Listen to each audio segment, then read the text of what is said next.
Un menu qui va nous emmener dans l'actualité financière de la collectivité, comme toutes les années, avec une première étape qu'on passe aujourd'hui avec le débat d'orientation budgétaire, et on se retrouvera pour le budget, alors on se reverra avant naturellement, mais pour le budget qui sera soumis au vote de notre Assemblée le 26 mars prochain. Voilà, donc on est dans ces schémas classiques, Claude, avec des commissions de finances, des temps de rencontre en bureau, et puis un conseil communautaire. Aujourd'hui, pour le conseil communautaire du DOP, on a la présence de Mathieu Charnet, de l'agence Agathe. Avant même de vous laisser la parole, je vous remercie du travail qui a été fait. Moi, j'ai été empêché du bureau la semaine dernière, mais j'avais évidemment pris connaissance des éléments. Je voulais vous remercier parce qu'il y a deux choses qui importent beaucoup. La manière avec laquelle vous avez présenté et préparé ce travail, comme toujours, avec la qualité qu'on connaît du côté de chez Agathe, et de ce que vous nous accompagnez depuis plusieurs années. Et vous remercier aussi des conseils, parce que je le dis peut-être pour faire le teasing auprès des collègues, du conseil que vous nous avez donné l'année dernière. Vous vous en souvenez, l'année dernière, on a eu à se poser des questions importantes, l'arrivée de la petite enfance, qui a été un gros morceau à digérer, qui nous avait imposé d'avoir un recours à la fiscalité, et plutôt que de regarder notre besoin et d'appliquer la fiscalité, on a eu une approche un peu plus globale, qui nous a permis de regarder la situation de notre collectivité, au regard de ses finances, les projets sur lesquels nous souhaitions nous engager, et la trajectoire de la fiscalité. On n'aime pas faire de la fiscalité. Ça n'a pas changé d'ailleurs. Mais on a appliqué les conseils, pour ne pas dire les recettes, que vous nous aviez proposées l'année dernière, et je dois dire qu'on approche de manière plus sereine les conditions de ce DOB et de notre futur budget 2024, parce qu'on a fait ces choix, alors certes, qui étaient des choix un petit peu courageux, quand même. Je me souviens d'une conférence de presse, Claude, où on a été obligé quand même d'expliquer pourquoi on avait procédé de cette manière-là, mais n'empêche qu'on a tenu l'essentiel pour permettre à la collectivité d'avoir une trajectoire 2023 qu'on a su tenir, et une perspective 2024 qui s'inscrit dans un peu plus de sérénité. Ça ne veut pas dire qu'on a retrouvé des marges de manœuvre formidables et qu'on va pouvoir s'attaquer à tous les projets qui se présentent à nous, évidemment non, c'est pas du tout ça. En revanche, ça nous permet avec la prudence d'avoir une trajectoire qui nous permet de regarder jusqu'à la fin du mandat, puisque les choses se précisent maintenant, comment nous allons pouvoir aborder les projets que nous avons au PPI avec la capacité budgétaire qui est celle que vous allez nous présenter maintenant. Donc de tout ça, je tenais à vous en remercier en préambule. On chalute un peu notre ordre du jour, ce qui permet à Mathieu Charnet de s'exprimer tout de suite, et puis on reprendra le cours normal après son intervention. Bonsoir à toutes et à tous, et puis merci beaucoup pour cet accueil et pour votre confiance. C'est vrai que ça fait 3 ou 4 ans qu'on fait cet exercice, avec des années précédentes qui étaient un petit peu particulières, parce qu'on avait des contraintes à la fois de crise sanitaire, énergétique, et ou de prise de compétences à l'échelle de votre territoire. Vous verrez que la trajectoire budgétaire, comme le disait le Président, est un peu plus claire et un peu plus favorable sur ce débat d'orientation budgétaire 2024. Et on verra aussi quelles sont les marges de manœuvre, on va dire, dont vous disposez maintenant pour finir, je le dirais, le mandat jusqu'en 2026. Donc on regardera 2024, et puis un peu comme habituellement, on regardera aussi un petit peu plus loin.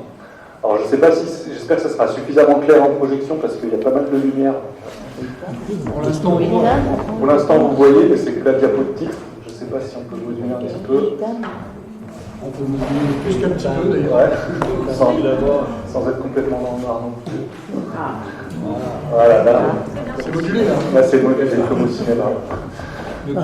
Donc, comme vous en avez pris l'habitude, on va donc regarder la situation financière, le point d'atterrissage de 2023, même si les chiffres ne sont pas tout à fait définitifs, on est sur quelque chose d'approchant. Et puis la partie orientation budgétaire 2024 et suivant pour voir la trajectoire. N'hésitez pas à poser des questions, faire des remarques au fur et à mesure, j'y répondrai volontiers, pour s'il y a des besoins de compréhension notamment par rapport à ce qui va vous être présenté. Je rappelle, ici vous avez le graphique très général de présentation budgétaire de la collectivité. Vous savez qu'on a un budget principal au milieu, et puis tout autour on a en étoile des budgets annexes. Certains ont une importance ou un volume significatif, type le budget annexe des déchets. D'autres ont des volumes bien moindres, type le budget SPANC, service public d'assainissement non collectif. Donc on a le budget du SPANC, la zone d'activité économique, un budget annexe sur le tourisme, les transports, et puis le budget annexe déchets qui est retracé en propre, puisque financé par une ressource spécifique. Et puis on a deux budgets, tourisme et transport, qui bénéficient d'une subvention d'équilibre du budget principal. Alors on en reparlera parce que ça peut jouer d'une année sur l'autre sur les équilibres en fonction du montant de la subvention qui est versée à ces deux types de budgets.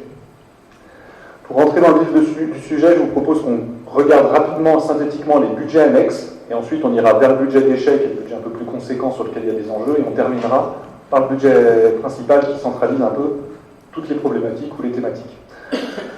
Je rappelle que le budget annexe transport, on ne parle pas du budget de transport des navettes interstations entre les communes, on parle du budget des scolaires notamment, avec en recette les participations des familles et le financement de la région, et puis les charges liées aux transporteurs et quelques charges facturées par la région. Je rappelle aussi que ce budget n'est pas autosuffisant en termes d'équilibre financier, donc il y a régulièrement besoin d'une subvention d'équilibre du budget principal.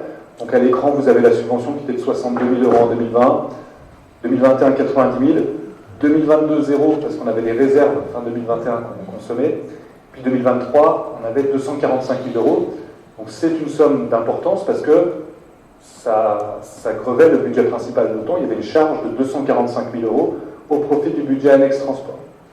La particularité de l'exercice 2023, c'est que pour des questions de clôture budgétaire, on a pu imputer que 11 mois de charge au lieu de 12 sur l'année 2023.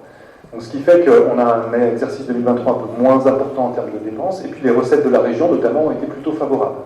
Donc on finit l'année 2023, c'est le chiffre ici, avec quasiment 291 000 € de résultats. Alors ces 291 000 €, il y en a une partie qui va permettre d'absorber 13 mois, parce qu'on n'a eu que 11 mois en 2023, on aura 13 mois de charge en 2024. Et ce reliquat va aussi permettre de passer l'exercice 2024, vous le voyez ici, sans subvention d'équilibre du budget principal.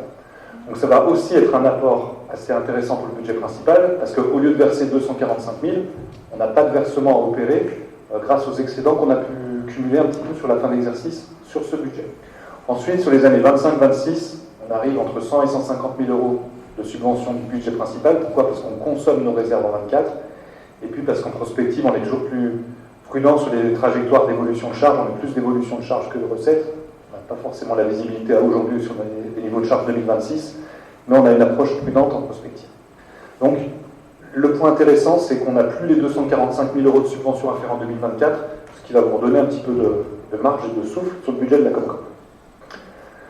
Le budget tourisme. Le budget tourisme, aujourd'hui, il a quelques perceptions de recettes d'activité, des ventes de produits à peu près pour 2 000 €. Il a touché des financements de l'État et de la région sur des itinéraires touristiques pour 13 000 €. Et puis, il y a 1 200 € de loyer pour un studio. C'est des loyers sur octobre-décembre. À partir de 2024, on sera en année pleine, on aura 12 mois de location si le studio est occupé. Il est occupé. Et puis, on a eu pas mal de recettes d'investissement parce que vous avez fait des travaux sur l'Office du tourisme. Donc, on a reçu des subventions à hauteur de 158 000 État-région pour l'aménagement. Et un prêt a été mobilisé à hauteur de 270 000 € sur les travaux, le financement de l'Office du tourisme. Donc, nouveau prêt mobilisé en 2023, 270 000 €. Pour ce qui est des charges, on a une masse salariale de 181 000 € qui est à peu près stable, des charges courantes et des frais financiers sur le prêt qu'on a fait, 5 500 €. Et puis, on a fait pas mal de travaux sur la partie bâtiment, 625 000 € en 2023. On a remboursé les emprunts pour 9 500 €. Là encore, il y a une subvention d'équilibre du budget principal de la Comcom. Elle était de 250 000 € en début de période. En 2023, elle était de 287 500 €. C'est quasiment la même chose qu'en 2022. Sachant que le budget OT, enfin tourisme, afficherait une clôture de moins 95 000 € au 31 décembre. Il n'y a pas de facteur d'alerte parce que ce déficit il résulte d'un décalage de subventions à percevoir. Comme vous avez fait les travaux, vous attendez 153 000 € de subventions qui vont rentrer sur l'année 2024. Donc les moins 95 000 qui ne sont pas du tout alarmants, ils résultent juste d'un décalage d'encaissement de subventions d'investissement. Donc sur la trajectoire 2024, on a gardé les mêmes recettes d'activité, on a mis le loyer sur le studio en année pleine, donc sur 12 mois, et puis on va percevoir un peu plus de 150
Donc ici, vous avez il restera 2 lots à céder sur la zone.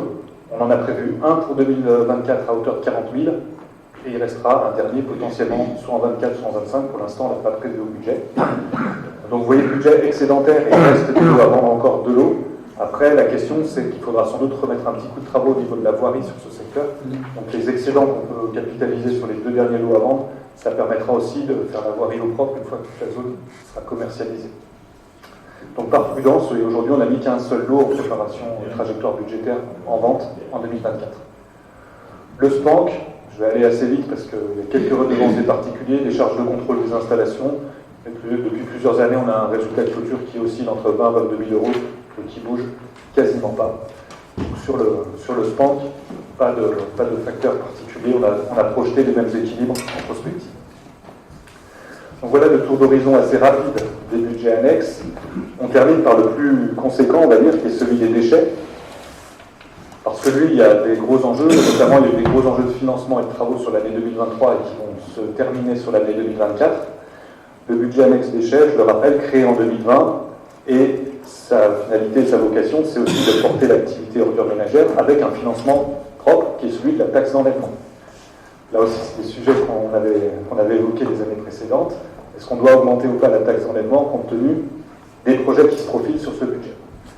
Les principales charges, c'est tout ce qui a afférent à la collecte, au traitement, la masse salariale et les emprunts qui sont affectés à notre service ordure ménagère. Donc quand on regarde le budget déchets sur la réalisation 2023, ici je vous ai mis les recettes courantes du service. Quelles sont les recettes du budget déchets, donc 2020, 21, 22, 23? On voit qu'on approche 5,9 millions de recettes contre moins de 5,5 millions l'an dernier sur le budget déchets. En jaune, c'est les produits de service, la vente de produits résiduels, les recettes annexes. En vert, la taxe d'enlèvement des ordures ménagères. Et en violet, les participations notamment d'éco-organismes, le type Citeo, qui financent une partie de la compétence.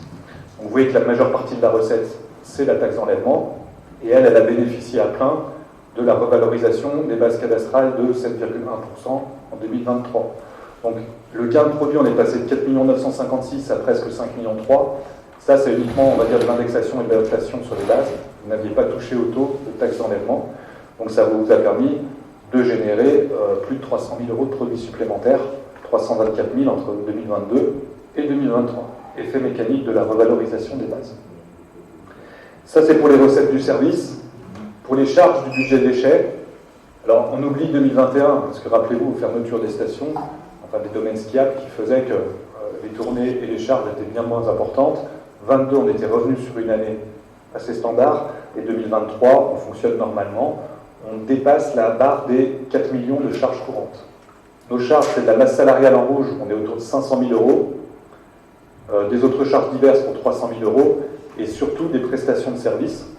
Prestations de services, vous voyez, alors le chiffre n'est pas très clair à l'écran, c'est 3,3 millions. Alors, vous aviez voté 3,7 millions, je crois, au budget. Les prestations de services, ça évolue en fonction des tonnages et des coûts de la prestation. Donc on est toujours prudent en termes d'approche budgétaire. Prévu 3,7 millions, réalisé 3,3 millions. Mais ça reste quand même une dynamique assez importante, parce qu'on était à 2,9 millions l'an dernier, 2,5 millions en 2020. Donc aujourd'hui, on est à 3,3 millions de coûts de prestation de services pour le traitement, notamment des ordures ménagères. Donc c'est toujours un petit peu l'inconnu, on est assez prudent en termes de prospective financière sur ces coûts de prestation de services. On a remis à peu près 3,6 millions ou 3,7 millions en prévision, mais en réalisé, on est plutôt autour de 3,3 millions. Ça, c'est pour la partie fonctionnement. La partie investissement, les bâtonnets bleus, c'est les montants d'investissement. Alors les investissements, jusqu'ici, c'était des travaux un petit peu courants ou des véhicules, des choses comme ça. Vous faisiez entre 100 et 250 000 euros d'investissement. 2023, on voit que vous changez d'échelle, ça écrase un petit peu le reste. On est sur 5,2 millions de dépenses d'investissement. 5,2 millions, c'est à 98% les travaux de la zone de la planche. C'est 5,150 millions sur les 5,2 millions. Et on voit que vous avez rentré 6,5 millions d'emprunts. Les travaux de la planche vont se poursuivre sur l'exercice budgétaire 2024. Et pour sécuriser le financement, on avait fait rentrer tout l'emprunt sur l'exercice 2023 à l'automne, donc à hauteur de 6,5 millions. Donc le 6,5 millions, ça couvre toute la planche, il n'y aura pas d'emprunt complémentaire en 2024, c'est une volonté de faire rentrer tout le financement. La courbe de dette du budget déchets, donc en rouge, c'est vos remboursements de dette actuels, qui vont aller un petit peu en baissant entre 23 et 24, on gagne à peu près 140 000 euros, Et en vert, c'est le nouvel emprunt de la zone de la planche. Je rappelle, le nouvel emprunt de la zone de la planche, fait à l'automne, 6,5 millions empruntés sur une durée de 20 ans à taux fixe de 4,12%. Et la particularité, c'est qu'on commence à rembourser les échéances sur 2024, 3 trimestres, puis en année pleine sur 2025. C'est pour ça que ça monte un petit peu sur les remboursements de cet emprunt. Donc, on a beaucoup fait augmenter ce qu'on appelle la dette en capital, le stock de dette, parce qu'on a rajouté 6,5 millions d'emprunts nouveaux. Donc, au 1er janvier, on était à 9 435 000. Et au 1er janvier 2025, dans un an, on sera à 8 733 000 parce qu'on aura remboursé à peu près 700 000 euros de capital à nos établissements prêteurs. Donc ça veut dire aussi, vous le voyez en tendance, qu'entre 2024 et 2028, on a maintenant un plateau de dette à peu près 1 million par an sur le budget déchets. Donc il va falloir modérer, voire ne pas recourir à l'emprunt parce qu'on s'est mis sur un plateau avec un projet phare et d'envergure, mais on a plusieurs années de plateau avant une baisse qui intervient 29-30. Ensuite, l'emprunt de la planche, il nous emmène quand même sur 20 ans, sur une durée assez longue. Les résultats de clôture du budget 2023 pour les déchets, ce qu'on attend, les recettes 2023, ici, section de fonctionnement, on arriverait à un résultat de l'exercice d'à peu près 1 976 000. Donc ça veut dire que structurellement, votre budget, il a quand même un équilibre satisfaisant, parce que même si on enlève l'excédent reporté de l'année précédente, ça veut dire qu'il dégage à peu près 1,3 million de marge sur la section de fonctionnement. Donc je dirais que le fonctionnement est bien dimensionné, notamment au niveau des recettes tonnes par rapport aux charges. Et la partie investissement, on est à 5,8 millions de dépenses pour 8,079 000 de recettes. C'est parce que là, on a rentré tous les 6,5 millions nécessaires au financement de la planche. Donc on finit avec 3 577 000 d'excédent d'investissement et en tout 5 554 000 de résultats de clôture. Mais attention, ce résultat, les 5,5 millions, doivent servir à financer la fin des travaux de la planche. Ces 5,5 millions, c'est la photographie au 31 décembre. Par contre, vous continuez à payer des factures pour l'opération, notamment sur l'année 2024. Il y a 5,1 millions de reste à réaliser sur la planche. Donc le 5,5 millions, en fait, il va couvrir quasi intégralement le reliquat de travaux qu'il faut faire sur l'année 2024. Et l'emprunt a été effectué en recette 2023. Il est dans les 3,5 millions de résultats d'investissement. En fait. On a fait rentrer tout l'emprunt dans les 8 millions au total. Ouais. Et donc, on est vraiment au milieu sur la zone de la planche parce qu'on a fait quelques centaines d'euros près, on a fait 50% des travaux et des investissements sur 23 et il reste la moitié sur 2024. Donc justement, quand on regarde 2024 et suivant, qu'est-ce que vous pourriez faire comme investissement sur ce budget? 2023, on a dit 5,2 millions, dont 5 150 000 sur la zone de la planche. Il était prévu au budget 2023 un camion, mais il a glissé, entre guillemets, parce que les délais notamment de livraison sont assez conséquents. Donc le camion, le véhicule est reporté à hauteur de 420 000 euros sur 2024, et on a la fin de la planche. Vous voyez, je vous disais que c'était 50-50, on a fait 5 148 000 de travaux en 23, et il reste sur le marché de la planche l'équivalent, 5 154 000.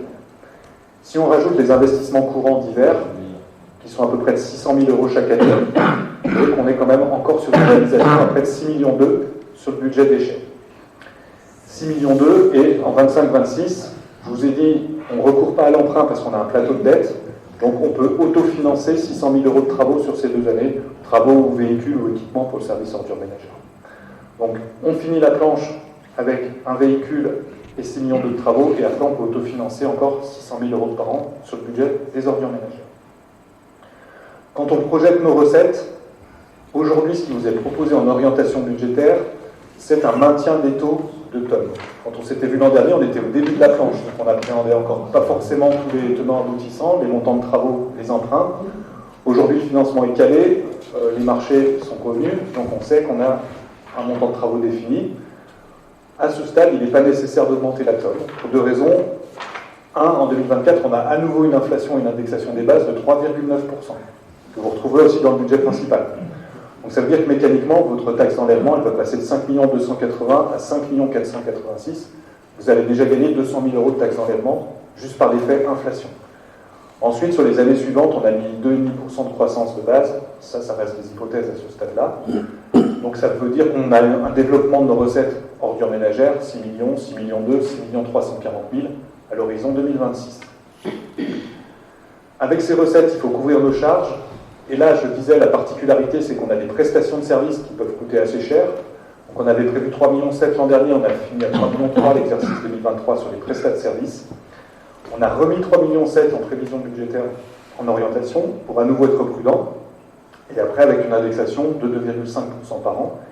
Et on a aussi remis un peu plus de masse salariale parce que ça dépend des remplacements notamment qu'il faut faire. Donc on était plutôt à 500 000 en 23, mais vous voyez qu'on est prudent en 24, on a mis 600 000. Donc on repart à 3,7 millions de prestats, 600 000 de masse salariale, et une fois qu'on a mis tous ces paramètres, on a notre épargne en bleu, recettes moins dépenses courantes, qui se stabilise entre 1,4 million et 1,5 million. Et on a nos remboursements de dette, maintenant, on l'a vu, qui étaient sur un plateau. Chaque année, il faut rembourser à peu près 1 million par an sur le budget ordure ménagère. Donc on a une charge de dette qui consomme à peu près 70% de l'épargne. On estime que c'est le seuil de prudence, 70-80%. Donc aujourd'hui, on voit qu'avec 3,7 millions de prestations, pour être un peu prudent en prospective, on tient le cap des équilibres sur ce budget. L'autre indicateur qu'on regarde, c'est la capacité de désendettement. En combien d'années vous remboursez toute votre dette? Alors on a vu que la dette avait beaucoup augmenté, on est monté à 9,5 millions parce qu'il y a l'emprunt de 6,5 millions qui a été fait. Mais malgré ça, on reste en dessous du seuil de vigilance de 8 ans. On est sur 2024 à 7 années, 7,7 années. Et puis vu qu'on se désendette et qu'on ne réemprunte pas en 25 et 26, on ramène la capacité autour de 6 ans. Je rappelle qu'en dessous de 8 ans, on est en dessous du seuil de vigilance. 12 ans, c'est le seuil d'alerte, notamment au niveau des services de l'État et de la préfecture. Donc, l'an dernier, on avait des craintes, on disait on va sans doute franchir le seuil des 8 ans. Les coûts de la planche, l'emprunt souscrit et les prestats de services qui ont été moins élevés font qu'on est un peu rassuré de ce point de vue-là et qu'on a une simulation prospective qui tient avec les équilibres actuels. On maintient le cap là-dessus.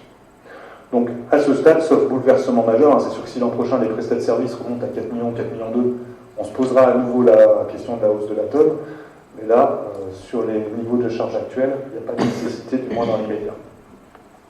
Donc, sous réserve d'un maintien des niveaux de charge, et notamment prestations de services autour de 3,7 millions, le budget a la capacité de couvrir les engagements résiduels sur la zone de la planche, d'autofinancer 600 000 euros d'investissement par an, et puis depuis le camion, on a vu aussi qui s'est décalé de 2023 à 2024. Par contre, c'est sûr que si on avait des prestations qui demain explosaient à nouveau, passer au-dessus de 3,7 millions, ben là, il faudrait se reposer la question de la hausse de la taxe d'enlèvement, sachant que, je le rappelle pour mémoire, une hausse de 1% des taux apporte à peu près, si je schématise, 50 000 euros de recettes sur la taxe d'enlèvement. Donc si on monte à 3,8 de prestations de services au lieu de 3,7, on va mettre 2% d'augmentation de taxe d'enlèvement. On n'en est pas là aujourd'hui, on a un service qui a finalement bien digéré l'investissement très important et structurant sur la zone de la planche, qui l'a plutôt pas mal financé parce que les conditions de prêt n'étaient pas évidentes non plus au moment où on a consulté. Et ça tourne finalement assez bien. Voilà pour la partie déchets ordures ménagères avant de finir par le budget de la Comcom. Je ne sais pas s'il y avait des remarques et des apports, des réactions sur le budget déchets. Juste quand même dire que on a quand même une conjoncture assez favorable avec l'augmentation des bases, puisqu'on s'est pris pratiquement 7% l'année dernière, et puis 4% cette année, donc c'est quand même ça, plus une maîtrise de l'investissement de tout. Pour l'instant, des rapports, ce n'est pas le cas dans toutes les opérations, nous permettent finalement de passer mieux que prévu ce cap-là. Je crois qu'il faut souligner ça. C'est plutôt une bonne nouvelle pour le contribuable. Usager, je veux dire. Alors c'est vrai qu'il a été mis à contribution, mais plus par la hausse des bases. C'est pas notre faute. Que par le fait de la santé. Il a quand même payé bien les pieds, mais en tout cas, c'est pas l'augmentation.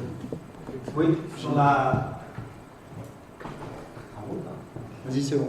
Sur la dernière remarque, en cas de charge qui augmenterait, il y a aussi une autre solution que d'augmenter la tonne. Il faudrait qu'il y ait plus de population. Ça augmenterait d'une façon graduelle. Ça augmente aussi les tonnages et les charges. Enfin, c'est un jeu. Il y a les deux paramètres. Plus de contribuables, plus de recettes, et plus de tonnage, donc plus de charges. Après, on a souvent des effets de seuil, effectivement. Quand on franchit un seuil, on franchit un niveau de charge, de tonnage. Donc voilà pour la partie ordures ménagères, qui était significative en termes d'investissement. La partie... Il y a effectivement les prestations de services qu'il faudra suivre de très près. La prudence est de mise. On a aujourd'hui, si vous vous souvenez, on a mutualisé les coûts de transfert jusqu'à Chambéry avec toutes les collectivités. On a eu un gain entre 25 et 30 000 euros. Cette année, ça risque d'être gommé assez rapidement puisqu'on avait des refus de tri qui jusqu'à présent étaient gratuits.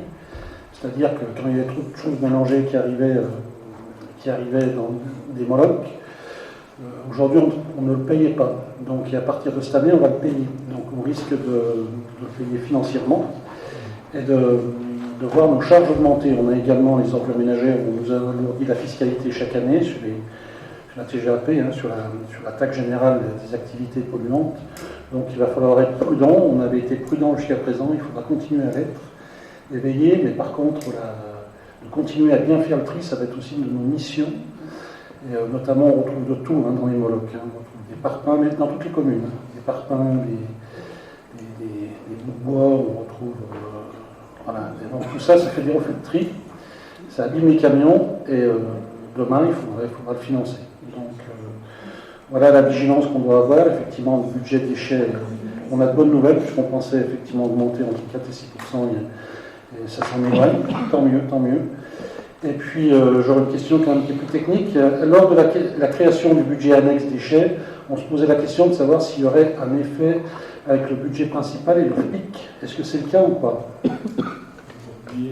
Non, ça n'a pas d'effet au niveau du FPIC parce que le FPIC aujourd'hui il est calculé sur du potentiel financier mais qui est afférent à vos bases fiscales essentiellement. Donc c'est pas du tout lié aux mesures ménagères, ou du moins le fait d'avoir un budget annexe ne joue pas du tout sur ces paramètres-là. Ça a pu jouer à un moment sur les contributions au redressement des comptes publics, c'est-à-dire entre 2014 et 2017, l'État est venu vous ponctionner, et ils vont ponctionner, c'était comme un impôt, un pourcentage de vos recettes réelles de fonctionnement. Donc on a beaucoup discuté du périmètre de recettes ou pas. Donc à ce moment-là, on a vu fleurir des budgets annexes aussi pour sortir certaines recettes du périmètre de consolidation de l'État. Aujourd'hui, ce mécanisme n'existe plus en l'État, peut-être qu'il reviendra, peut-être qu'on se reposera des questions, mais l'intérêt, il était plutôt là. Moi, je trouve qu'il y a une vraie pertinence à avoir un budget déchets, en tout cas, parce que c'est une compétence fléchée avec une fiscalité spécifique et ça donne de la clarté quand on regarde les équilibres et le budget.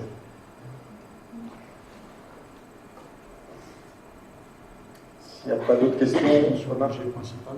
on avance sur le budget principal.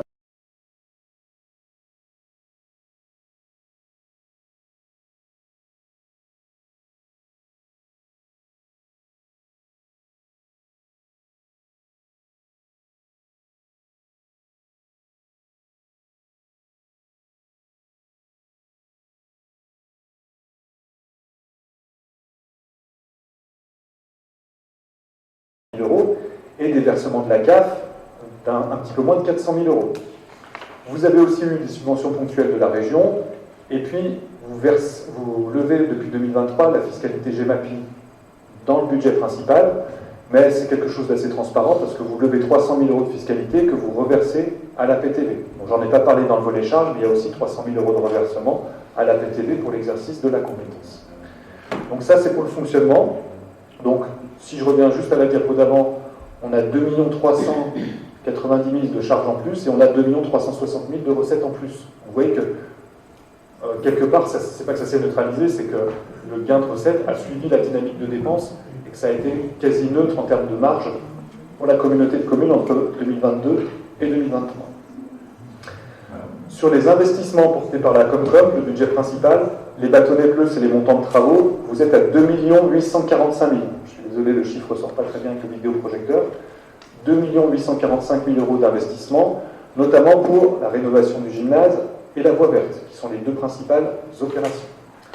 Le point très significatif, c'est que sur ces 2,8 millions de travaux, on voit que vous avez rentré plus de 2,4 millions de subventions. Donc vous avez des travaux qui sont extrêmement bien subventionnés. Alors il y a aussi un effet d'optique et de transfert, c'est qu'une partie de ces subventions, c'était une partie afférente aussi à des travaux 2022, parce que souvent j'investis sur une année et je touche la subvention de solde avec du décalage. Et quoi qu'il en soit, même quand on le regarde sur les deux exercices, vous avez des taux de subventionnement qui sont très importants et qui vous permettent d'afficher des montants de travaux en réalisation conséquents, parce qu'ils sont couverts 50, 60, voire 80% sur certaines OP, par de la subvention. Donc vous le voyez sur votre section d'investissement, c'est quasiment neutre entre travaux portés, subventions encaissées. Je dirais que le gap entre les deux est finalement que de quelques centaines de milliers d'euros sur l'exercice 2023. Et je dis aussi que vous n'avez pas rentré d'emprunt depuis 2021, c'était 1,4 million le dernier emprunt, il n'y en a pas eu sur 22 et 23. le seul emprunt fait, on l'a vu, il a été sur la compétence ordures ménagères. Donc quand on regarde nos ratios un peu structurels, on avait 1,1 million d'épargne de gestion en 22 pour couvrir 500 000 € de remboursement de dette. Et ben on a toujours 1,1 million quasiment d'épargne en 23. C'est là que du coup l'équation s'est plutôt bien passée entre prise de transfert de compétences et calibrage de vos ressources, parce qu'on voit que ça n'a pas altéré le niveau d'épargne, quand bien même on a plus de charges de navette, quand bien même on a eu le Tour de France, quand bien même on a eu des choses un peu particulières, on tient le cap d'une épargne de gestion d'à peu près 1,1 million. Les remboursements de dette augmentent un petit peu alors qu'il n'y a pas eu de nouveaux emprunts. Ça peut vous sembler contradictoire, mais c'est juste qu'on a repris un emprunt qui était porté par le CIRS pour la petite enfance auparavant. C'est ce qui fait le petit ressaut entre 22 et 23. On a toujours finalement une annuité de dette en rouge qui consomme moins de 50% de l'épargne, donc ça veut dire qu'entre 22 et 23, on a gardé là encore le cap de ratio financier tout à fait satisfaisant. La clôture budgétaire 2023 de notre budget principal, en section de fonctionnement, là encore on est plutôt correct parce que vous voyez qu'on a 2,3 millions de résultats d'investissement. Alors attention, dans ce 2,3 millions, il y a 1,5 million de reporté de 2022, mais ça veut dire que structurellement on a quand même un budget, et même ailleurs, a disparu une année sur l'autre. On sache vraiment pourquoi. Quoi qu'il en soit, nous, par prudence, quand on fait nos exercices de projection budgétaire, on remet toujours la somme pour se couvrir au pire. Mais vous n'avez pas été prélevé à ce titre en 2023, ni en 2022 d'ailleurs. La loi de finances, elle met toujours l'accent sur les dotations de soutien à l'investissement local, et vous en entendez peut-être parler ce qu'on appelle les fonds verts, vous comprenez bien la logique. C'est des investissements qui ont une vertu de rénovation thermique, transition écologique, performance énergétique. Donc quand on réhabilite des bâtiments type gymnase ou autre, c'est vrai qu'on peut aller chercher des enveloppes plus conséquentes, si tant est qu'on respecte un cahier des charges et des orientations vertueuses en matière écologique. Donc ça, on a encore un renforcement de ces enveloppes-là au niveau de l'État. Donc ça veut dire aussi qu'il faudra sans doute orienter vos investissements vers des réalisations de ce type, si vous voulez maximiser, comme vous l'avez fait jusqu'à présent, les subventions. On a une inflation qui se tasse légèrement, et puis des taux d'intérêt pour les emprunts, on est autour de 4,20 à taux fixe aujourd'hui, j'ai reçu une offre avant-hier, on était à 4,20 pile sur des 20 ans, après les conditions de marché, sachant que si vous faites des projets un peu spécifiques, il y a des acteurs type Banque des Territoires qui eux ont des prêts un petit peu bonifiés sur des durées encore plus longues, avec des taux plutôt autour de 3,50 aujourd'hui. Ça c'est pour vous donner un petit peu les conditions de marché bancaire. Les paramètres de la prospective, les hypothèses de charges, nos charges de navette, on les franchisse le seuil des 2 millions d'euros, on était à 1,7 million en 2023, ça c'est le nouveau marché qui a été signé je crois, on dépasse le seuil, et quand on intègre les transports à la demande dans l'équation, on dépasse les 2 millions pour les charges de navette. On n'a plus nos charges ponctuelles de 2023, type Tour de France, type logiciel en France RH, certaines études, 3, plus les allocations compensatrices de l'État qui sont des suppressions d'anciens impôts. Et plus je vous ai dit, maintenant, vous avez une fraction de TVA pour remplacer la CVAE et pour remplacer la TH. Donc les deux cellules font plus d'1 million d'euros aujourd'hui. Donc quand je cumule produit de l'État, fiscalité directe, allocation compensatrice de l'État et fraction de TVA qui est du remplacement d'impôts anciens, vous étiez à 9 724 000 € de recettes en 2023. Avec les paramètres d'indexation dont j'ai parlé, on arrive à 10 87 000, donc on gagne à peu près 362 000 € de recettes. Sachant que ça pourrait être mieux, parce que vous le voyez sur la fraction de TVA, sur les fractions, j'ai mis 3%. On peut peut-être espérer du 4 par exemple, mais à ce stade-là, il faut être prudent. Donc ça fait quand même 360 000 € de recettes en plus, juste par les effets mécaniques de réindexation. Et donc on a une trajectoire de recettes, 10 176 000 en 2024, 10 368, 10 556 pour les années suivantes. Donc la question maintenant c'est, avec cette trajectoire de dépenses et de recettes sans hausse de fiscalité, combien est-ce que vous pouvez investir sur les 3 années qui viennent? Eh bien je l'ai mis un petit peu sous forme de tableau cette année. Donc vous avez des reports de 2023, on l'a dit, il y a 454 000 € de travaux qui vont se reporter de 2023 sur 2024, mais j'ai dit que vous avez des reports excédentaires, c'est-à-dire qu'on attend en face 766 000 de subventions d'investissement. Donc là j'ai fait une construction où j'ai mis 1,2 million de nouveaux crédits sur 2024 et 2025, scénario qu'on a partagé avec les services et puis la commission finance, 1,2 million de nouveaux crédits avec un taux de subvention de 20%, ce qui est plutôt bas par rapport à ce que vous avez fait, on l'a vu les années précédentes, mais ça veut dire que si on raisonne en net, c'est 1 million net que vous pouvez autofinancer, et après si vous allez chercher des subventions à hauteur de 40, 50, 60%, mécaniquement ça vous fera monter le curseur des investissements réalisables. Donc ça je dirais que c'est un scénario plancher, 1,2 million de nouveaux crédits 200 000 de subvention d'investissement. Si vous allez chercher 500 000, ce ne sera plus 1,2 million, ce sera 1,5 million de travaux que vous pourrez afficher. Et on a mis un petit peu moins en 2026 parce que c'est l'année électorale et historiquement, on voit toujours que le temps d'installer les assemblées, de renouveler, ce n'est pas les années où on réalise forcément le plus d'investissement. Le point important, c'est que vous voyez pas d'emprunt sur la séquence, donc on est sur des enveloppes à ce stade autofinancées. Après, ce qui reste à bosser, c'est le volet financement, subvention et type d'opération, type de travaux que vous allez mettre en place pour aller chercher des subventions et maximiser le financement. Aujourd'hui, il y a des tronçons qui avaient été engagés sur la voie verte, enfin, il y a des choses qui sont déjà un petit peu dans les circuits. Donc la même chose de manière graphique. 2024, ça nous fait une réalisation de travaux à un peu plus d'1,6 million parce qu'on a 1,2 million plus les restes à réaliser. 1,2 million en 25, 800 000 en 26. Scénario sans emprunt et avec des subventions, on le voit de 200 000 et même 133 000 parce qu'on c'est 20% de 800 000. Et là, on a pas mal encore de subventions en 24 parce qu'on récupère du reliquat de subventions des années précédentes. Le fait de ne pas emprunter, ça permet de stabiliser nos remboursements de dette à 500 000 € dans les années qui viennent. Et même si on a une légère érosion de notre épargne, parce qu'on a mis un peu plus d'évolution des charges que des recettes, on est toujours sur un ratio qui est entre 50 et 60% de consommation de l'épargne par les remboursements de dette. Et comme on n'emprunte pas jusqu'en 2026, on se désendette, on rembourse du capital à nos banquiers, donc notre fameuse capacité de désendettement, on la stabilise autour de 4 années, ce qui est tout à fait sain, tout à fait satisfaisant en termes de situation financière. Alors, les quasiment 9 ans de 2021, il faut les regarder toujours avec un peu de précaution. C'était l'année, la pire année, on va dire, en termes d'équilibre financier, parce que dans l'ouverture des domaines skiables. Et vous voyez que 22-23, on maintient une capacité autour de 4 ans, 4 ans et demi, et on tient cette dynamique, on va dire, jusqu'en 2026. La trajectoire de dette, c'est la dernière diapo pour finir. Je vous l'ai dit, vous avez des remboursements de dette d'à peu près 500 000 € par an. Ça va continuer jusqu'en 2028. Et c'est à partir de 2029, et là sur les 3 années qui enchaînent après 2028, on a des baisses d'annuités qui sont assez conséquentes. On perd plus de 300 000 € de remboursement annuel de dette, dont 300 000 €, c'est quasiment 4 millions de nouveaux prêts qu'on pourrait souscrire pour retrouver le niveau de dette actuel. Donc ça redonnera du souffle à ce moment-là. Il y a quelques années de plateau, et ensuite on a une décrue qui est quand même assez rapide. Donc aujourd'hui, on a une dette en capital d'à peu près 4,4 millions au 1er janvier 2024, 4 420 233.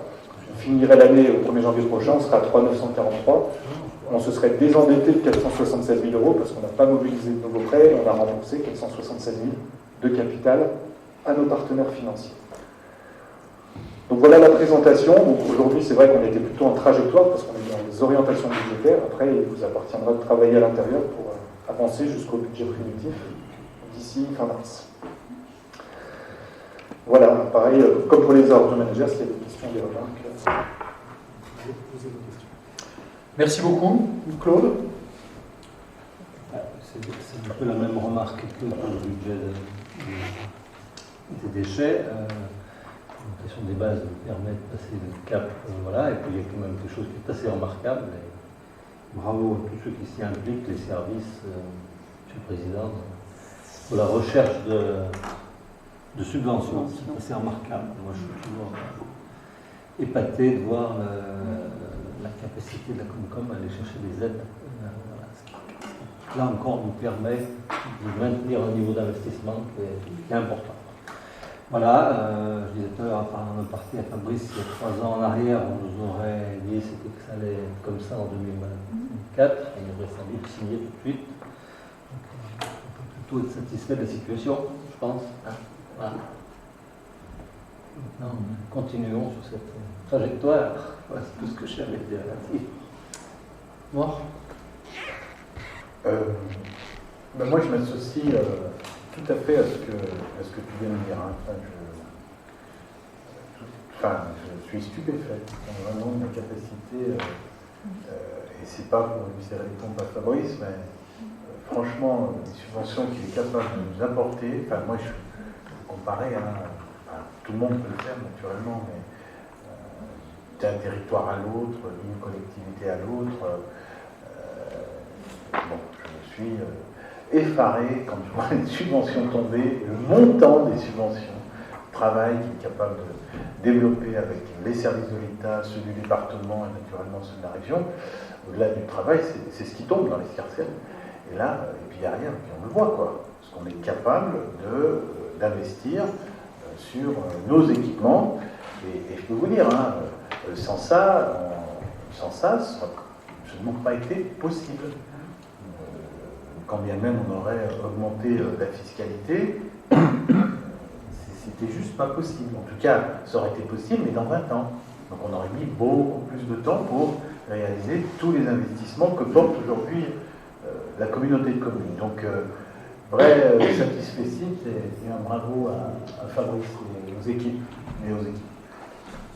Romain ? Oui, bon, je m'associe aussi aux félicitations.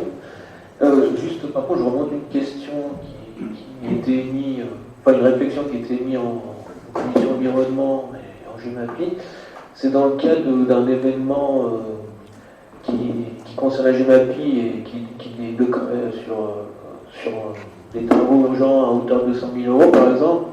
Comment est-ce qu'on gérerait ça au niveau du budget? Tu veux dire sur une situation urgente qui se présenterait à nous? Oui, oui. Je vais prendre un autre exemple que la GEMAPI, qui est celui du gymnase Perrier l'année dernière, où on a mobilisé en réalité 150 000 € au débeauté. On a été capable de le faire, parce que sur une structure budgétaire comme celle-là, 100 000, 200 000, on arrive à se débrouiller de les trouver. Bon. Donc on arrive à gérer l'urgence sur un cas comme ça. 2 urgences à 200 000, ça devient beaucoup plus compliqué. On a vu qu'une urgence à 150 000 sur le gymnase Perrier, on y est arrivé. Après, il faut, sensible à tout ce qui se dit autour de la table, et merci beaucoup, mais on a aussi, je veux dire, c'est la dynamique d'ensemble de la collectivité qui fait aussi qu'on est aidé par nos partenaires. Et là, typiquement, la bonne nouvelle d'il y a une dizaine de jours, c'est que sur nos travaux de gymnase, on a 400 000 € qui viennent de tomber de manière complémentaire, tout simplement parce que on est parfois un peu proche des dynamiques de l'État pour donner des coups de main quand il y a des besoins. Quand il reste un bout de queue de programme quelque part, le sous-préfet, quand il passe en revue là où il pourrait le mettre, il dit tiens, je vais quand même le filer à cœur de parenthèse, parce qu'il y a des efforts qui sont menés en parallèle à côté, voilà, sur d'autres sujets. Voilà. Et donc, typiquement, le gymnase Barbier, il est presque invisible dans cette histoire, parce que quand on a 400 000 qui n'étaient pas prévus d'aide qui vont nous tomber, en réalité, les 150 000 qu'on a fait de dépenses au débeauté, on arrive à les gommer, quoi. On peut aussi rajouter que la situation aujourd'hui, elle n'est pas critique. Donc, on n'est pas critique, donc on est capable de faire face à un coup dur. S'il fallait encore mobiliser quelques centaines de milliers d'euros d'emprunt, c'est pas impossible de le faire. On le fera que si vraiment nécessaire, mais voilà. Après, bon, tout ça est très sympa. On va voter le budget dans 2 mois, mais il faut aussi qu'on sache raison garder. Là, tout ça c'est sympa, ce soir on est tous un peu mieux là. Quand on va commencer à faire le budget, en réalité il n'en suffit jamais par rapport à toute l'ambition qu'on pourrait avoir pour le territoire. Ce qui compte, c'est de savoir donner des priorités, et on continuera de donner des priorités. C'est pas parce que ce soir on a l'impression que ça va, que tout est réglé. Hein. Il nous reste des millions et des millions d'euros d'investissement à mener pour atteindre les objectifs que nous nous sommes fixés.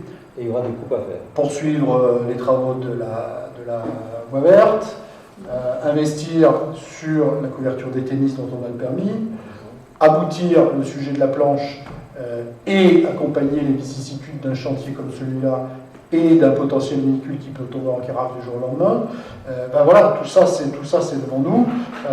On sait qu'on ne répond pas complètement aujourd'hui aux besoins, par exemple, de la danse, sur des équipements structurants, ce qui nous oblige aujourd'hui à réfléchir et à imaginer quelle structure on pourrait avoir en complément. Dès qu'on y réfléchit, c'est quelques millions d'euros qu'il faut mobiliser aussi.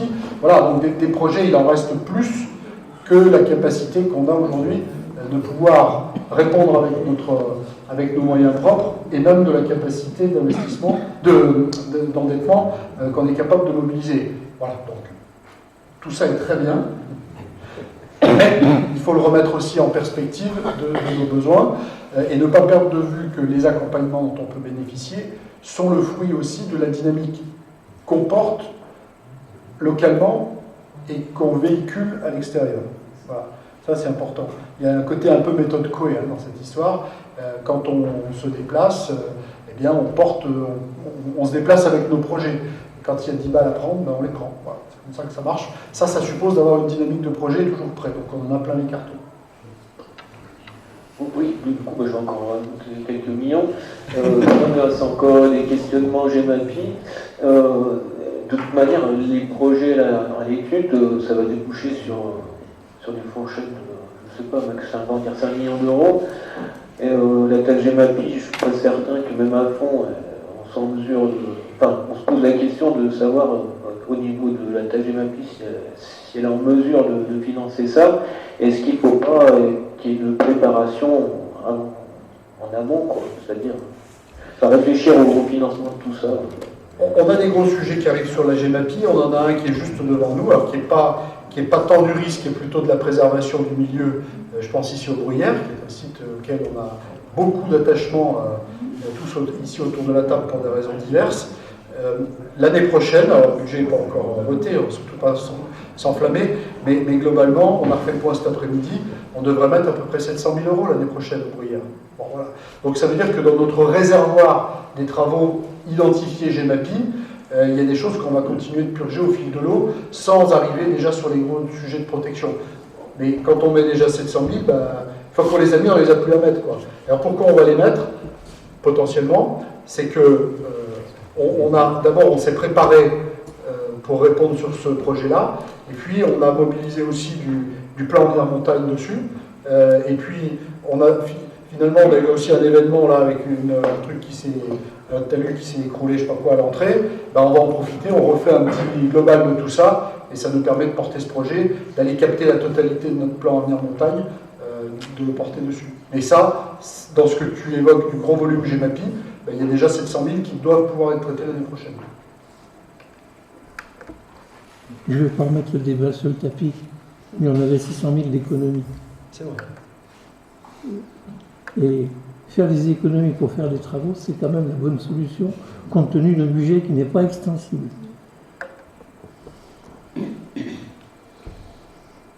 Claude. Oui, c'est vrai. Moi j'avais une question. Vous avez noté que les charges courantes, dans les charges courantes, il y avait le transport à la demande qui augmentait apparemment d'une façon importante. Alors pour quelle raison? C'est tous les transports. Dedans, il y a les transports à la demande, c'est tous les services de navette. Et alors ça, c'est toi Emmanuel qui le sais, il y a un nouveau marché qui a été c'est un nouveau marché sur les navettes touristiques qui a été prolongé de 2 ans. Et donc il y a des nouveaux tarifs qui sont appliqués. On a dedans donc les navettes touristiques et les transports à la demande vers la piscine et pour se rendre au marché inutile. Alors on a les deux circuits dans ces montants de millions. Et ça reste sur le budget général. On n'est pas sur le budget transport qui est le transport scolaire. Voilà.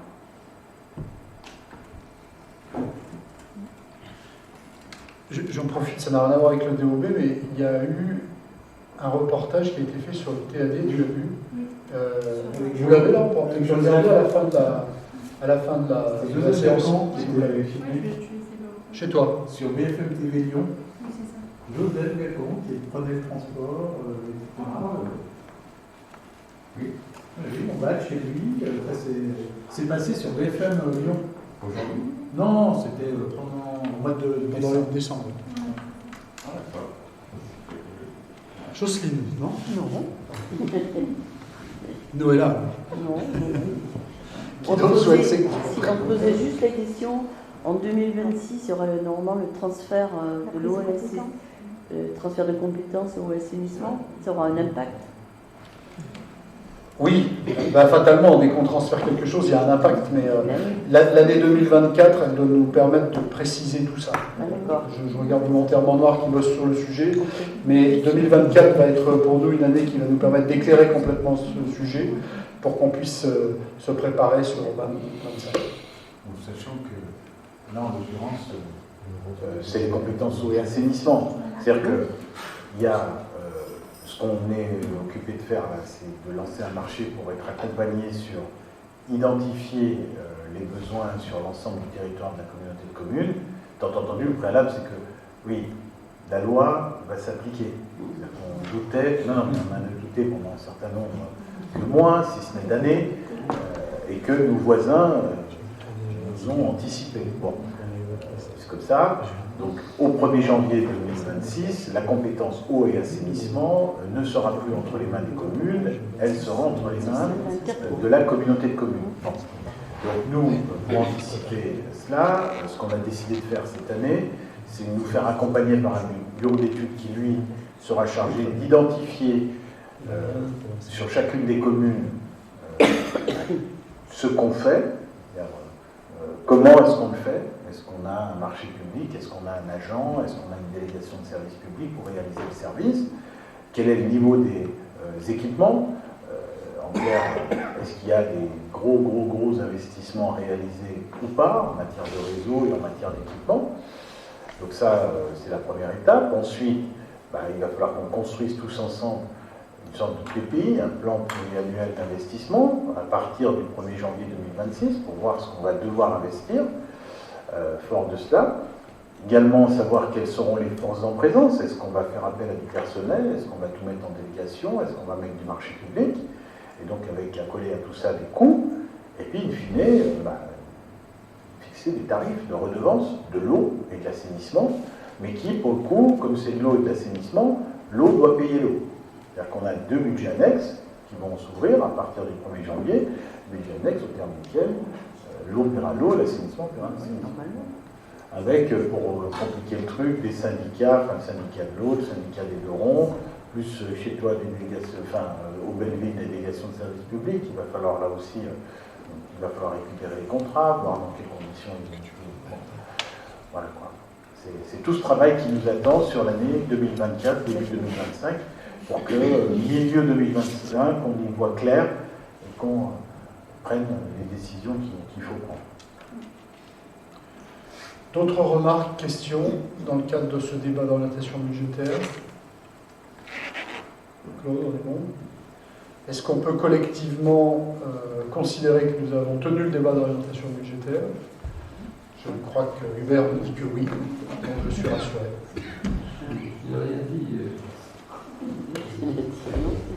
Merci Monsieur Charnier de ce travail et de vos présentations.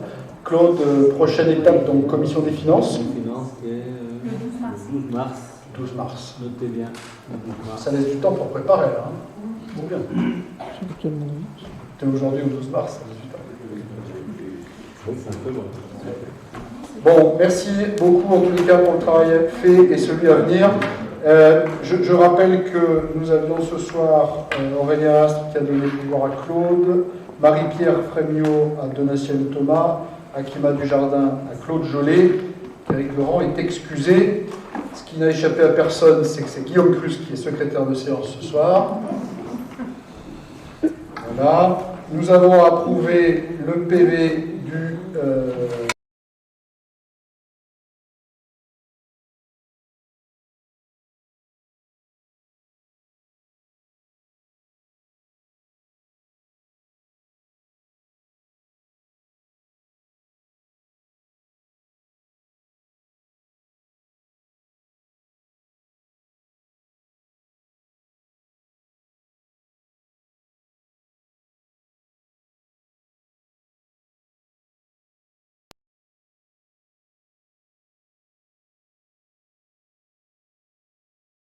On en vient donc, merci, au point numéro 5. Merci. On en vient à l'approbation des représentants à l'établissement public foncier local de la Savoie, sujet qu'on avait évoqué déjà, et pour lequel on vous propose la désignation de Georges Dany et de Guillaume Cruz. On avait dit que c'était le représentant de Villard-le-Rhin. Pour donc le PFL, Georges comme titulaire, Guillaume comme suppléant. Est-ce que ça appelle des remarques? Est-ce qu'il y avait d'autres candidatures secrètes? On propose donc d'approuver ces deux candidatures. Est-ce qu'il y a des oppositions? Des abstentions? Merci. Claude, on en vient au règlement budgétaire et financier. Effectivement, nous avons, dans un précédent conseil communautaire, adopté le référentiel comptable de l'année 57. Nous devons donc adopter maintenant un règlement budgétaire et financier. Laissez Emmanuel préciser de quoi il s'agit réellement, mais c'est C'est dans le cadre C'est du très- changement de nomenclature, on est obligé de faire un règlement, c'est-à-dire on explique comment on établit nos budgets, on les gère avec les sections de fonctionnement, etc. Enfin, c'est très basique et c'est vraiment une explication finalement de nos budgets qui sont concernés par la loi 57. Simplification normative. On détaille le contexte. Voilà. Surtout les tracteurs. Voilà, ça ne doit pas appeler beaucoup de remarques, c'est quelque chose d'obligatoire et de somme toute classique pour les gens qui connaissent. Est-ce que ça appelle des remarques ou des questions, ce sujet-là? On va donc le mettre aux voix. Est-ce qu'il y a des oppositions, des abstentions? Merci. Claude, on en vient au tableau des durées d'amortissement. Pareil, nous devons approuver l'actualisation du tableau fixant les durées d'amortissement, simplement.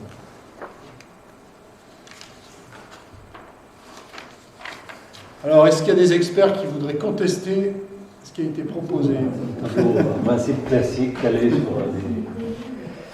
des choses qui sont pareil, un peu normées. On va donc le mettre aux voix. Est-ce qu'il y a des oppositions, des abstentions? Merci. Et enfin, l'ouverture anticipée des crédits d'investissement. Action habituelle pour pouvoir commencer à investir à l'attente du vote du budget. Dans la limite du quart. C'est dans la limite du quart. Voilà. Encore. Vous avez des remarques? On met donc aux voix. Est-ce qu'il y a des oppositions, des abstentions? Merci. Alors, Jean-Paul, on en vient aux activités de pleine nature, avec tout d'abord une acquisition de parcelles. C'est un dossier sur lequel on travaillait déjà en 2012, je crois, l'approbation d'achat des parcelles du site d'escalade du Mont-Secret. Il faut sortir. Pardon? Ça s'appelle mon secret. Oui. Non, tu peux rester. On partage le secret.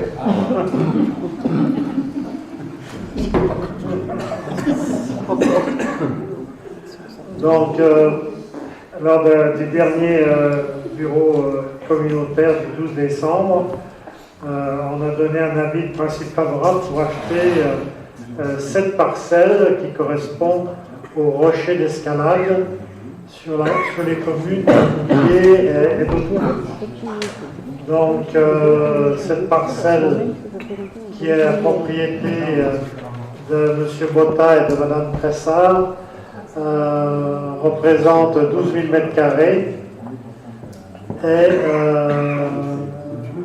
il nous propose un prix d'achat de 40 centimes le mètre, ce qui fait 5 000 €, y compris une servitude de passage, puisqu'on n'a pas le plan, peut-être, puisqu'il y a une autre parcelle plus grande qui jouxte le rocher. Cette parcelle, c'est de la forêt, et on n'a pas désiré l'acheter, et d'ailleurs M. Botta ne veut pas la vendre non plus. Donc nous sommes tombés d'accord.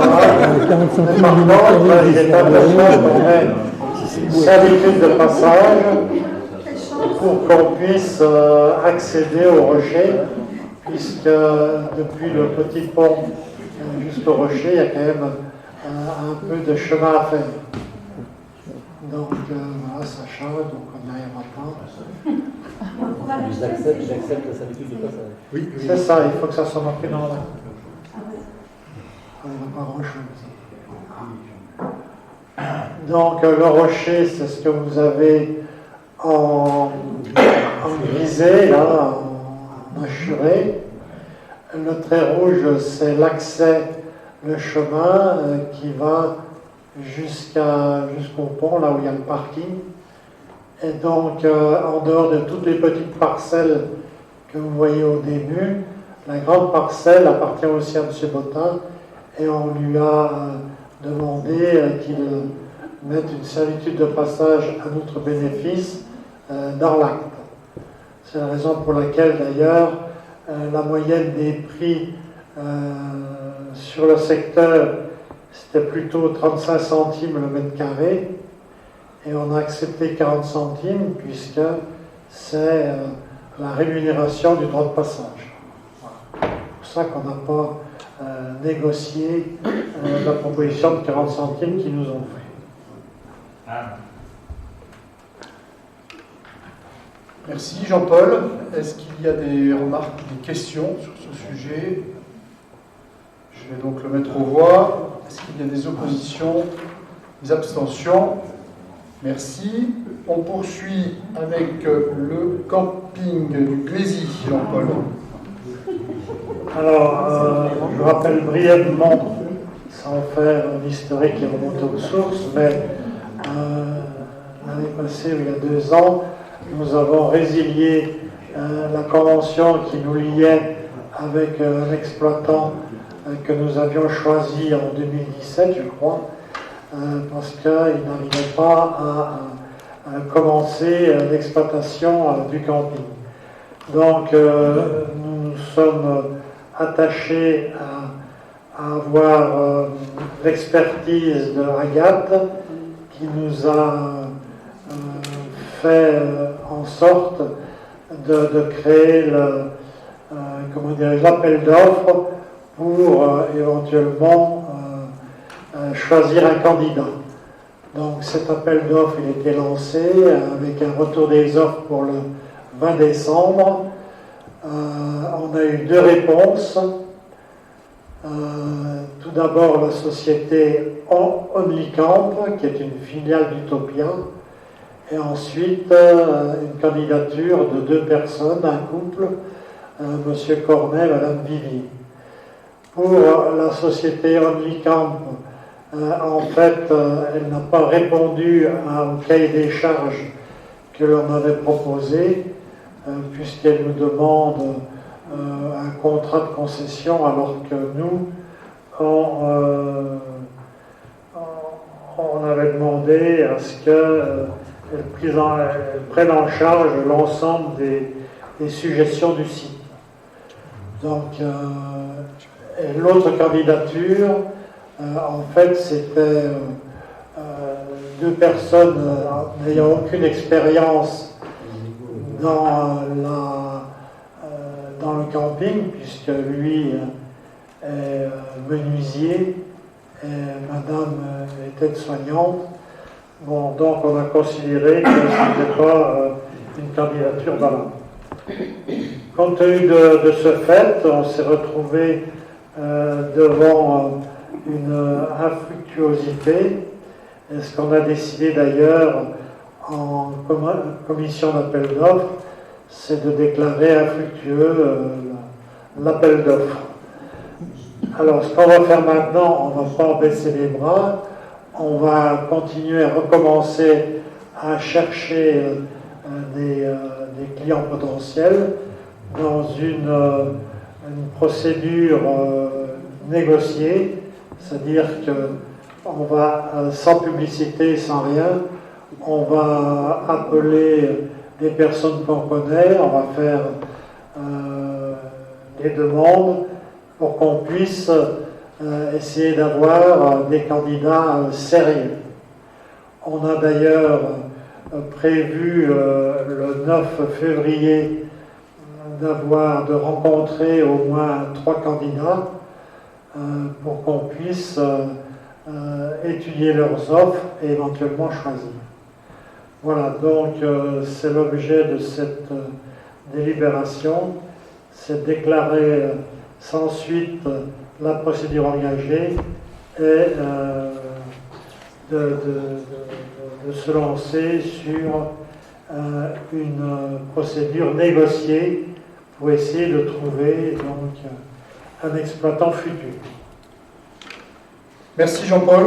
Donc on en est là. Rendez-vous après notre délibération le 9 février pour avancer un peu plus, mais en dehors de ce cadre formel qu'on va, si vous êtes d'accord, déclarer infructueux. Est-ce qu'il y a des remarques ou des questions, des précisions que vous souhaitez que Jean-Paul apporte sur le sujet? Tout est clair. Je vais donc mettre aux voix. Est-ce qu'il y a des oppositions, des abstentions sur Je vous remercie. On en vient au schéma directeur vélo, tourisme et mobilité du quotidien en Tarentaise, sujet en lien avec l'APTV. Jean-Paul. Alors effectivement, l'APTV a travaillé sur un schéma directeur vélo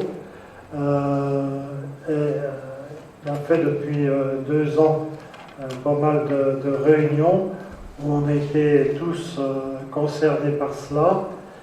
Je ne vais pas vous redire tout ce qui est dans la note de synthèse, mais on arrive maintenant à une période où il faut qu'on décide si l'on prend, si l'on accepte ce plan vélo au niveau de l'ensemble des comités de communes de Tarentaise. Et ça nous ouvre bien entendu la possibilité d'avoir des subventions pour les investissements à réaliser, des subventions du département, de l'État et de la région.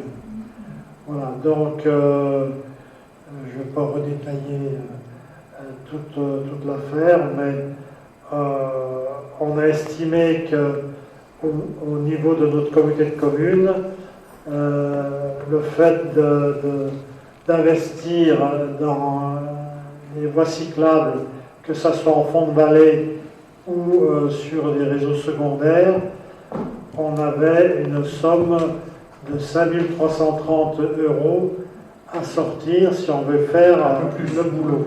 Il y a le non, 3 euros. Voilà. Non. 5 300 5 330 Le chiffre précédent. C'était dans la dynamique du budget. Bref. Si tu leur as dit 5300, c'est pour ça qu'ils étaient d'accord.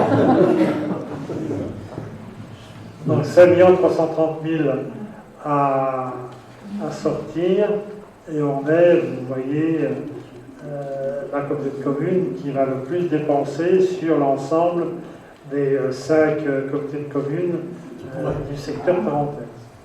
Ouais. Oui. Donc, en annexe, vous aviez tous les plans et toutes les cartes par commune. Donc, je vous laisserai le soin de regarder cela pour pouvoir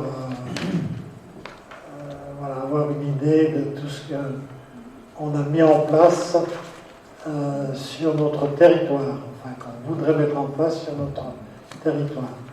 Et on parle effectivement des trajets du quotidien, c'est-à-dire des trajets pour les personnes qui veulent se rendre dans les centres pour faire leurs achats, pour aller à l'école, pour aller voir les médecins, etc. Et également le trajet, disons, plus touristique pour relier les stations entre elles, aller sur les cols, enfin bref, traverser notre belle vallée de Tarentaise. Merci Jean-Paul. Je crois qu'il faut saluer tout le boulot qui a été fait sur ce sujet, à la fois du côté de la communauté de communes et du côté de l'APTV, pour qu'on puisse avoir une vision d'ensemble à l'échelle de toute la Tarentaise, de ces liaisons cyclo faites pour les mobilités du quotidien, Jean-Paul l'a rappelé, mais qui sont inévitablement aussi un vecteur touristique, puisque une fois que les équipements seront là, tous les usagers seront bienvenus dessus, et compte tenu de l'appétence de notre territoire, on peut considérer qu'il n'y aura pas que des habitants qui vont les emprunter. On est face à un engagement financier qui est important, il faut le considérer comme tel. L'idée, c'est évidemment de pouvoir venir mobiliser un maximum, là encore, de financement dessus. On en a une première partie qui nous donne bonne valeur d'exemple du côté de ce segment qui nous relie à la CCDA. L'idée, c'est qu'effectivement, chacune des communautés de communes puisse maintenant, à la lumière de ce document, prendre un engagement. C'est précisément ce qui nous est proposé ici ce soir, alors avec un montant global de 5 330 000 €, qui correspond à tous les segments que vous avez dans les annexes, mais qui intègre aussi, et j'ai envie de dire surtout, la partie de ce qu'on appelle l'estacade, c'est-à-dire cette sortie de Moutier depuis la rue de l'Électricité pour aller en direction de Saint-Marcel, en surplombant les laitiers de l'usine, en passant entre la partie Isère et la partie laitier, voilà. Qui est ce seul équipement qui coûte déjà plus d'1 million d'euros dans sa réalisation, mais qui est absolument indispensable pour avoir une sortie qui nous permet d'éviter le carrefour des Cordeliers et puis d'aller se projeter directement du côté de Saint-Marcel. Voilà, la commission s'était penchée sur ce sujet, Jean-Paul. Le bureau s'est penché sur ce sujet. On est dans la dernière étape avec notre conseil communautaire, avec l'idée évidemment qu'on puisse ensemble valider. Ça ne veut pas dire que c'est réalisé en 2024, tout le monde a compris à la faveur de ce qu'on a dit déjà tout à l'heure, mais en tous les cas, ça nous permet de nous engager, d'aller chercher les financements et de définir comment on intègre ça dans notre plan pluriannuel d'investissement. Est-ce qu'il y a des remarques, des questions? Romain et Florence. Romain. Oui, alors moi je ne sais pas si j'ai une bonne lecture des choses. Mais si je comprends bien, pour ce qui concerne les baillis, encore félicitations, parce que du coup, la bande cyclable sur la voie secondaire va permettre un agrandissement de la route de la côte, qu'on appelle la côte. Pas un agrandissement parce qu'il sait que c'est étroit. C'est une bonne idée, mais ça ne sera pas bien. Je pense pas. On va récupérer pas mal de kilos dans le dos. Hein. Florence?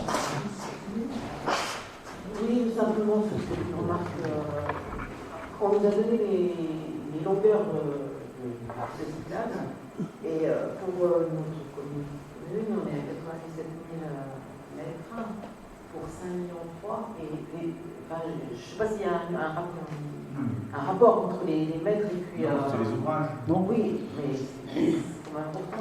Non, et alors en fait, il y a une raison, mais en fait, il y a une raison qui est simple, déjà pour expliquer que c'est pas comparable, c'est que nous, on a l'estacade, par exemple, on est les seuls à avoir l'estacade. L'estacade, c'est plus d'1 million déjà. Donc, en fait, on peut pas trouver de coefficient, de ratio entre les kilomètres et le prix. Il y a des endroits où on est ex nihilo et donc on est en création totale sur du terrain ordinaire. Il y a des endroits où on est en création sur des secteurs, des segments qui existaient déjà. Si on prend l'exemple du segment qui nous relie à Saint-Marcel, à Le Bois, à CCBA, la partie qui nous concerne, elle est pas longue. J'ai plus en tête la distance, Emmanuel, mais le prix c'est plus de 800 000 euros. Et pourtant la route elle était existante. Sauf qu'il a fallu réaliser un ouvrage complémentaire, il a fallu mettre des protections. Voilà. Comment? Après, on a travaillé sur la renouée. Voilà. Et donc, il y a tout un tas de bazar. Et puis, on a fait le choix aussi d'avoir un traitement qualitatif qu'on a validé aujourd'hui avec Jean-Paul, qui est de dire qu'on est sur la signalisation horizontale. On l'a faite phosphorescente. Enfin, bon, voilà. On est allé au bout des choses. Mais du coup, sur un tout petit segment, ça nous coûte pas loin de 900 000 euros, 880 000 de mémoire.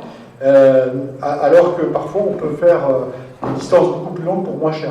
Il n'y a vraiment pas de cause à effet. En fait, quand on a le tableau, ça interpelle.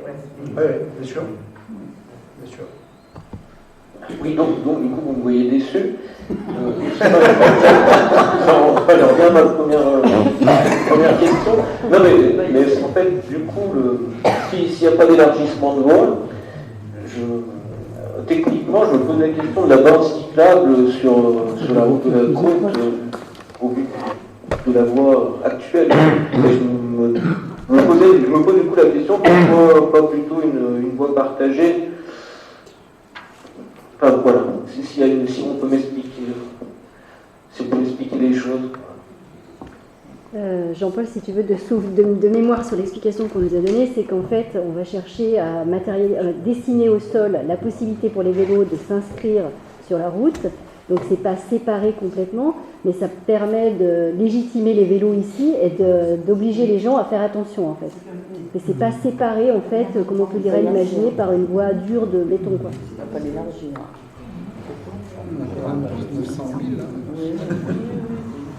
C'est surtout la piste montante qui va être importante à baliser, puisque vous savez qu'un vélo il monte lentement, mais il descend très vite. Des fois, il descend aussi vite que les voitures. Non, mais il descend sur moi. C'est surtout la montée. En tout cas, pour cette année, je déborde un peu. Nous travaillons sur le secteur de Pomblières-Saint-Marcel.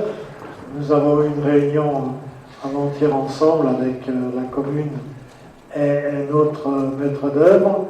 Et on va travailler sur faire une partie du trajet entre, grosso modo, la mairie et puis l'usine haute, plus le passage de Voltilac. Voilà, donc on travaille sur ce site-là. Et on va donc faire les trajets petit à petit. Il n'y aura pas encore de continuité, mais bon, on essaie de faire au mieux avec les contraintes que l'on a. Merci. Est-ce qu'il y a d'autres remarques ou questions sur ce sujet? On va donc le mettre aux voix. Est-ce qu'il y a des oppositions, des abstentions? Merci. Georges, on parle maintenant des tarifs de déchetterie pour 2024. Oui, alors on a voté les budgets, mais ils sont pas les tarifs, mais ils sont identiques à ceux de l'année passée, sauf que l'on met les cagettes et les palettes gratuites.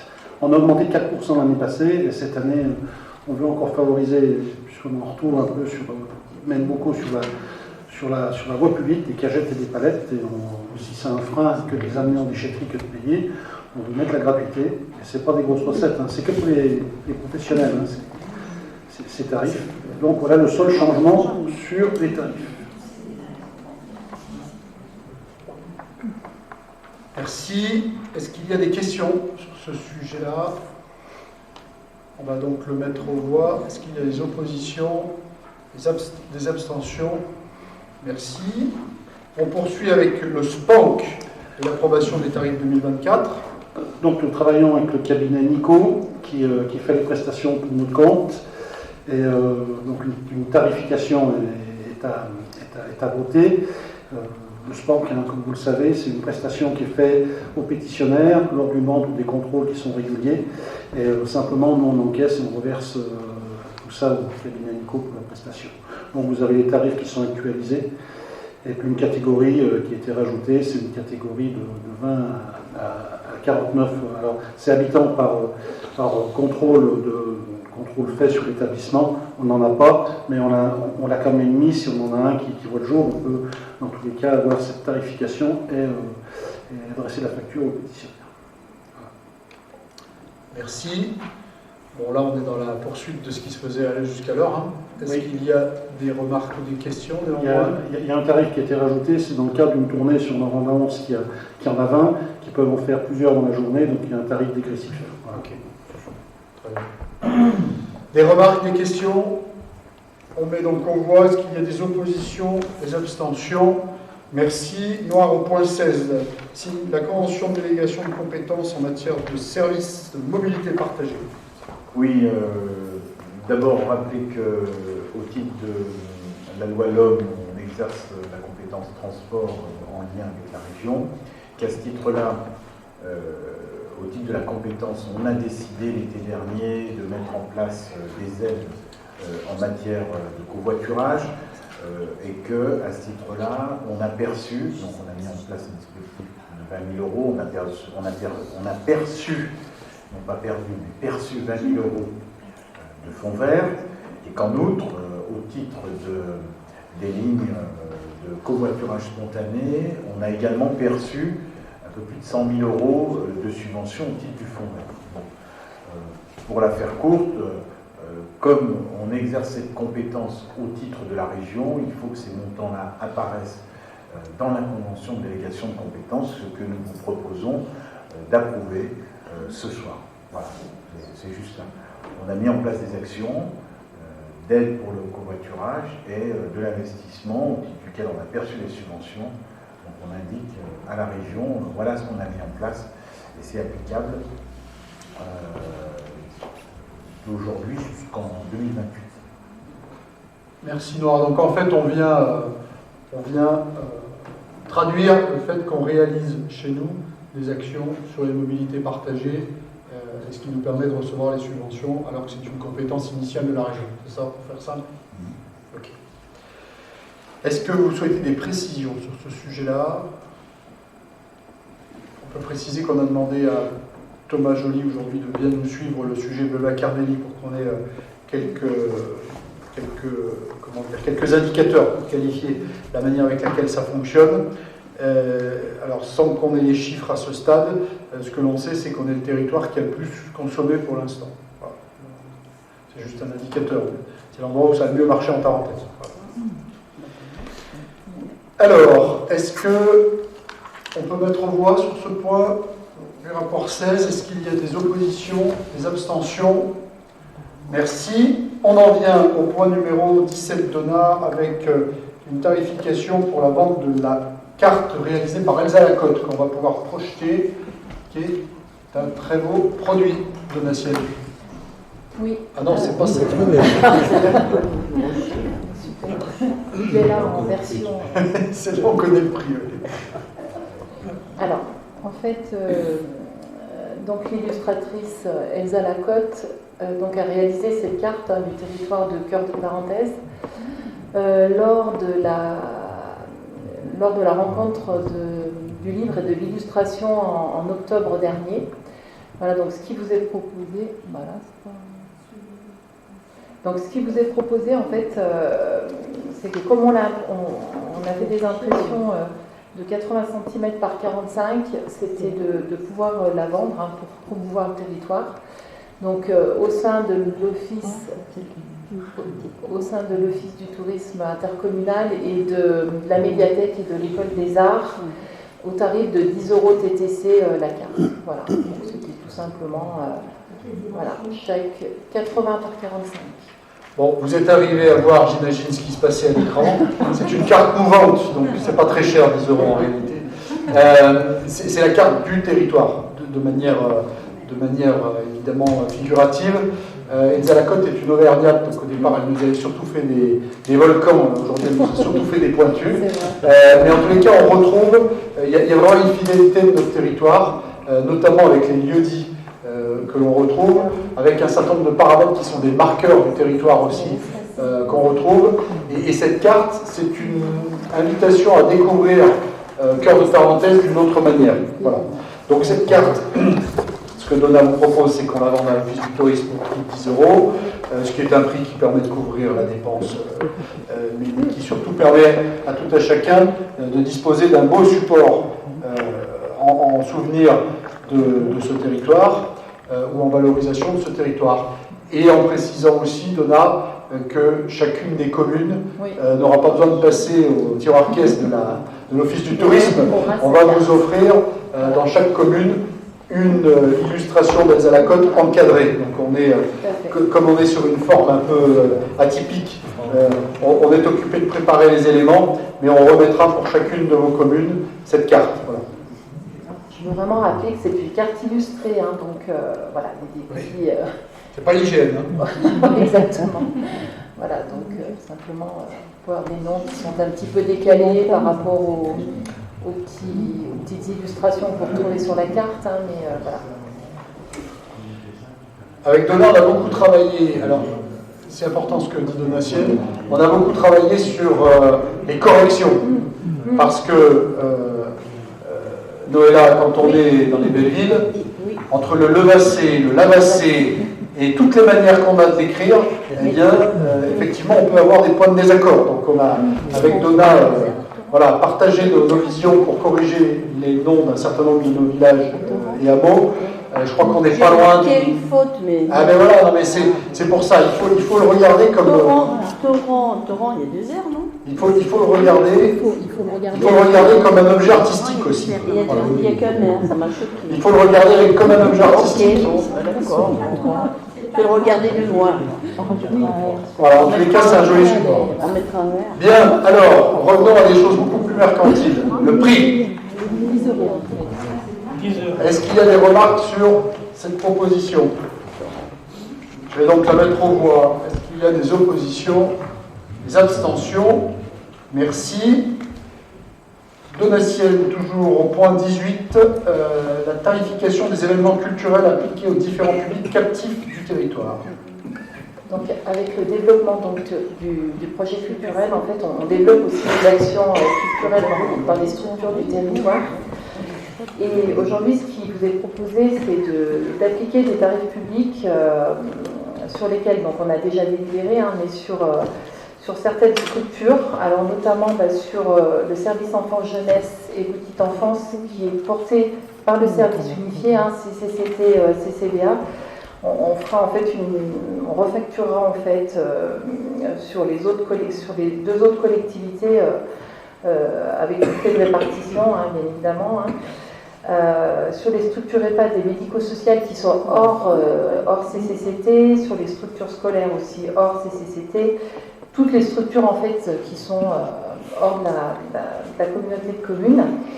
Et puis on conserve la gratuité des actions, hein, spectacles et actions culturelles sur les écoles primaires du territoire, hein, de Cœur de Tarentaise, sur les collèges et le lycée qui se trouvent sur Cœur de Tarentaise, sauf si on a un financement via les passes culture en fait. Et puis sur les élèves de l'école des arts, on conserve aussi la gratuité, bien évidemment si le spectacle il est programmé donc, dans les locaux de l'EDA.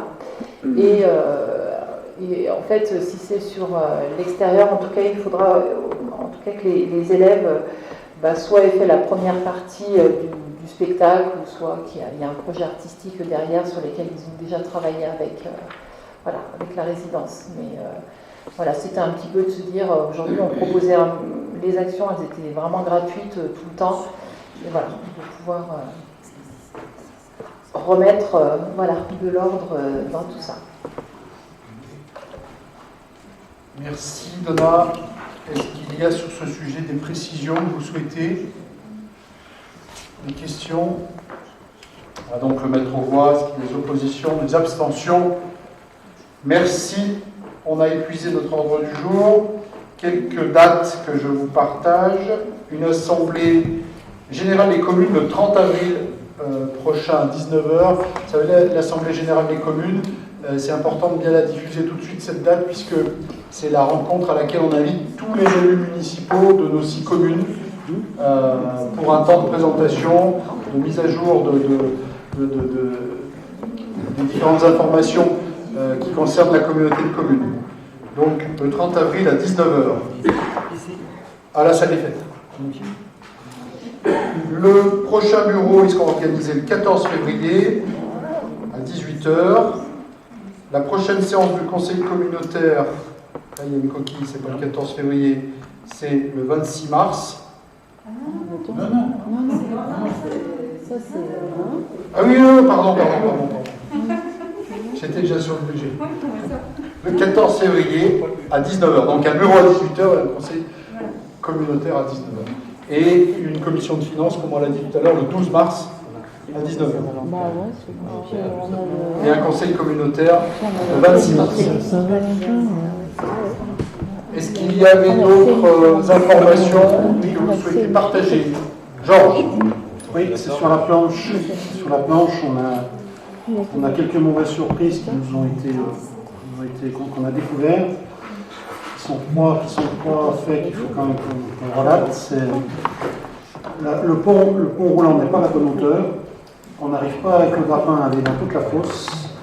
Et la troisième chose, c'est la vitesse. Mais ça, on va pouvoir y modifier un petit peu, mais peut-être pas autant qu'on veut. C'est la vitesse d'exécution pour remplir les camions. C'est-à-dire la levée et la descente du grappin, qui est ralentie du fait du nouveau système aujourd'hui qui sont et qui ne nous conviennent pas. Voilà, donc c'est à suivre.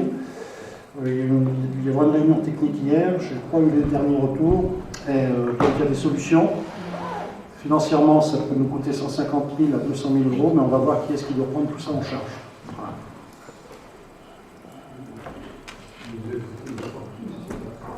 C'est un sujet qui nous met avec Claude de très bonne humeur. Parce qu'entre nos deux collectivités, on a la maîtrise d'ouvrage et la maîtrise d'ouvrage déléguée. Derrière, il y a un groupement de maîtrise d'œuvre. Je pense qu'on peut le dire collectivement. Nous considérons à ce stade que l'ouvrage n'est pas réceptionné. Ce qu'on nous propose, c'est pas ce qu'on a commandé. Donc, il va y avoir quelques explications de graveur. S'il doit y avoir des travaux complémentaires, nous, on n'est pas responsable des travaux complémentaires. On a commencé.